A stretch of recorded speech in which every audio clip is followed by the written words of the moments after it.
오늘 내용이 마음에 드신다면 구독과 좋아요 부탁드립니다.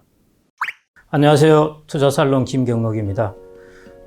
이번 시간에는 제가 연금에 숨겨진 기능이라는 것을 좀 말씀드리겠습니다. 그 말은 연금에 숨겨진 기능을 우리가 알고 좀 잘 활용해 봐자는 그런 뜻인데요. 우리가 노후 생활을 하게 되면은, 은퇴 후 생활을 하게 되면은 그 주축이 연금이 되게 됩니다. 그게 이제 공적 연금이고 사적 연금이 있을 텐데, 대부분은 이제 국민연금, 공무원연금과 같은 공적 연금이겠죠.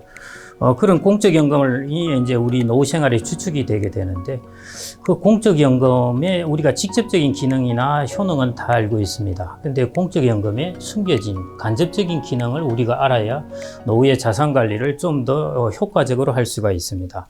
자, 우리가 공적 연금을 이제 말을 하는데요.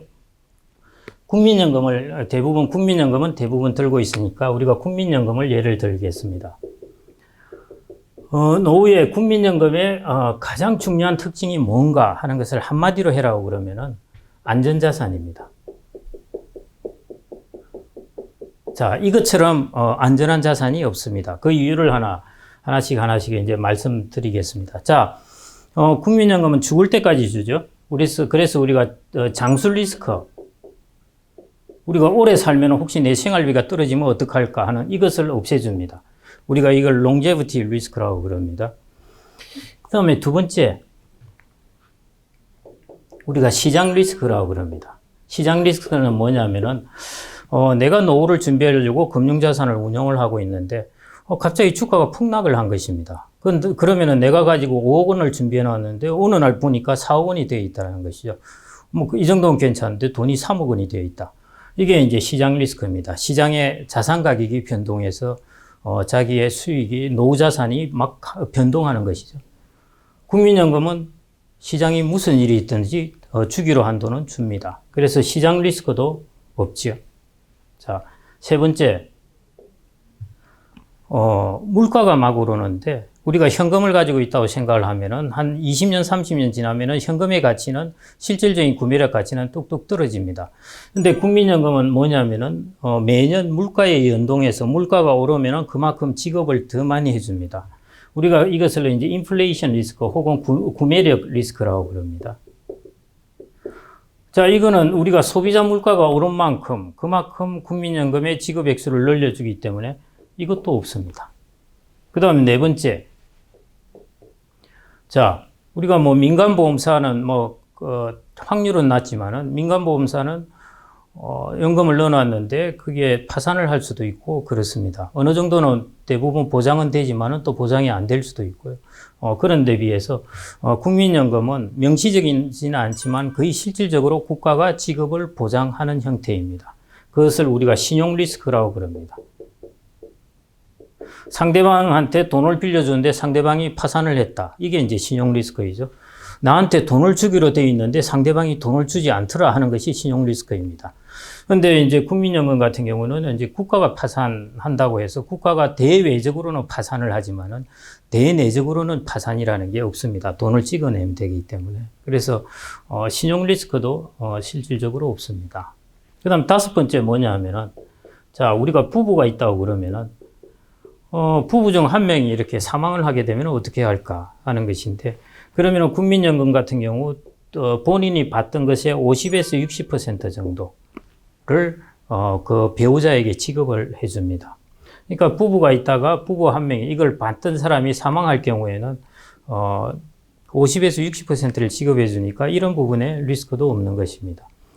그래서 이런 5가지 리스크를 이렇게 다 없애주고 있는 것이기 때문에 정말 안전자산입니다. 세이프 에셋입니다. 우리가 젊어서 회사 다닐 때 다치거나 아프면은 회사 못 나가고 월급이 안 나옵니다. 그런데 나이 들어서 국민연금은 다치거나 아프거나 누워 있어도 나오게 됩니다. 정말 세이프한 에셋입니다. 국민연금을 이제 60세부터 150만 원, 월 150만 원 이렇게 계속 받습니다. 받으면 월 150만 원 받으니까 내가 이게 자산으로 따지자면 얼마가 될까 하는 것을 별로 생각을 안 해보십니다. 근데 이렇게 하나 해보겠습니다. 월 150을 받는다. 연은 150 곱하기 12가 되겠죠. 월 150만 원. 그 다음에 물가가 매년 2% 오른다. 그 다음에 할인율을 조금 높게 잡았습니다. 할인율을 지금 금리처럼 낮게 잡으면 가치가 너무 커지기 때문에 할인율을 좀 높게 잡았어요. 보수적으로 잡은 것이죠. 할인율을 우리가 3%라고 잡았습니다. 거의 금리가 3%라고 잡은 거니까 되게 높게 잡았죠. 그거는 말은 앞으로 뭐 10년, 20년 후에 금리가 또 어떻게 될지 모르니까요. 그러면서 이 국민연금을 30년 받는다고 가정하시죠. 이것도 보수적입니다. 우리가 90세까지 받는다는 건데, 저희 어머니도 31년생이신데 아직 90세인데 살아 계신데, 여러분들 베이비부모들은 훨씬 더 이제 평균적으로 오래 살 가능성이 크죠. 그래도 보수적으로 봤습니다. 자, 이런 조건 하에 있으라면은 여러분들이 받는 국민연금을 자산 가치로 하면은 대략 얼마 정도 될까요? 계산을 해보면은 4억 7천만 원이 나옵니다.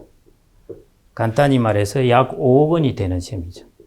물론 이제 국민연금을 150만 원 받는 분도 있고, 뭐 300만 원, 부부가 해서 300만 원 받는 분도 있고, 다양하겠지만은 월 150이라고 가정할 경우에는 한 30년 받는다고 생각하면은 여러분들은 대략 5억 원의 안전하고 안전한 자산을 갖고 계신 셈입니다. 자, 거기에다가 여러분들이 주택을 가지고 있죠. 또 우리나라 은퇴 가계의 주택 자산 비중이 거의 뭐 70에서 80% 이상 정도로 될 정도로 많으니까요. 여기다 주택이 뭐 서울주택은 뭐 이미 평균이 6억 원이라고 합니다만은 여기 5억 원이 내 주택 가격이 5억 원이다. 이렇게 하면은 우리가 안전한 자산만 하더라도 여러분들이 국민연금하고 여러분들의 주택 자산하고 이 둘만 합치도 안전한 자산을 10억 원을 가지고 있는 셈입니다. 자, 여기가 이제 제일 중요한 포인트입니다. 뭐 주택은 제외한다고 가정하시죠. 내가 안전한 자산을 5억 원을 가지고 있다. 그러면 내 금융자산이 3억 원이 있다 하면은 이 금융자산을 어떻게 관리해야 될까 하는 것이죠. 근데 많은 분들은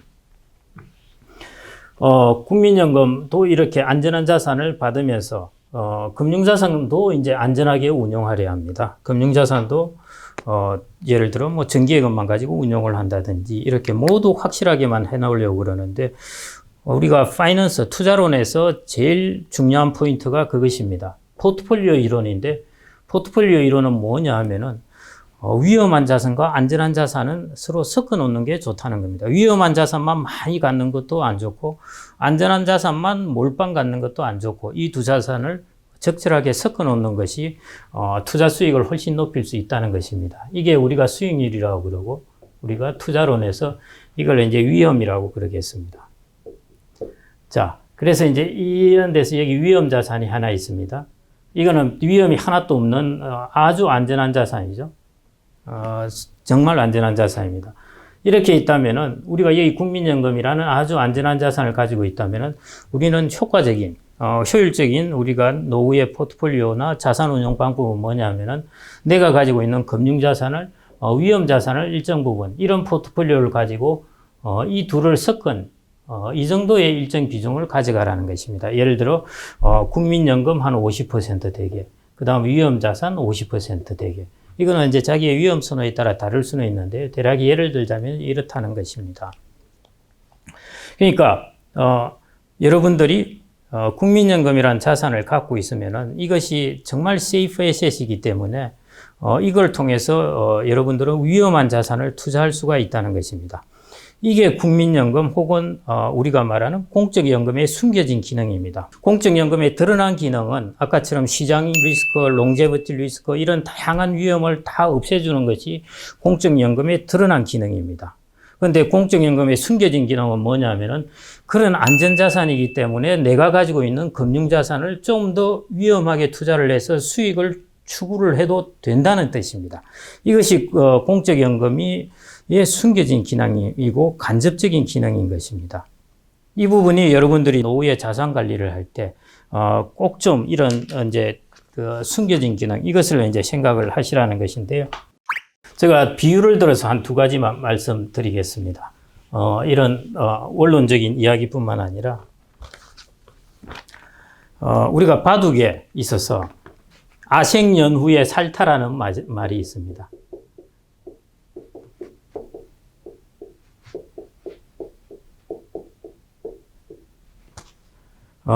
나의 바둑돌이 살고 난 후에 상대방의 바둑돌을 잡으러 가라 뜻입니다. 국민연금이라는 것은 나의 바둑돌, 나의 노후를 확실하게 살려주는 것입니다. 됐죠? 그러니까 그렇게 되었으면 그 다음 뭐냐면 살타라는 것은 수익을 추구하러 가라 이런 뜻입니다. 대신 국민연금이나 여러분들이 연금의 비중이 충분하지 않은 상태에서 살타를 하게 수익을 추구하러 가다 되면 여러분들의 노후가 불안정해지는 것이고요.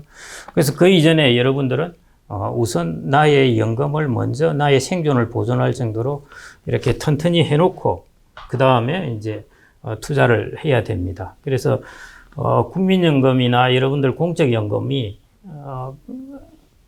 내가 어느 정도 되어 있고 이걸 자산 가치로 보면은 어느 정도인가 뭐 이런 걸 이제 계산해 보시는 게 필요할 것 같고요. 그래서 아생연후 살타란 말을 드렸고 그 다음에 여러분들 그 가드레일 잘 보시죠. 우리가 고가도로나 이런 데 다닐 때 보면은 가드레일이 높지도 않습니다. 뭐 한 40, 50cm, 뭐 한 30cm짜리도 있고 50cm 정도 되는 거 정말 나저막하죠. 여러분들은 이 나저막한 가드레일 하나 때문에 고가도로를 신나게 달립니다. 만일 그 가드레일을 없애버렸다고 그러면은 여러분들 고가도로에서 겁이 나서 차를 벌벌벌벌 하면서 몰고 갈 겁니다. 국민연금이나 공적연금은 노후에 여러분들에게 이런 가드레일 역할을 해주는 것입니다. 그 자체가 그렇게 금액이 아주 많아 보이지는 않지만은 여러분들의 생존을 보장해 주기 때문에 여러분들은 좀 더 마음 놓고 그리고 좀 더 액티브하게 적극적으로 자산 관리를 하셔도 된다는 뜻입니다.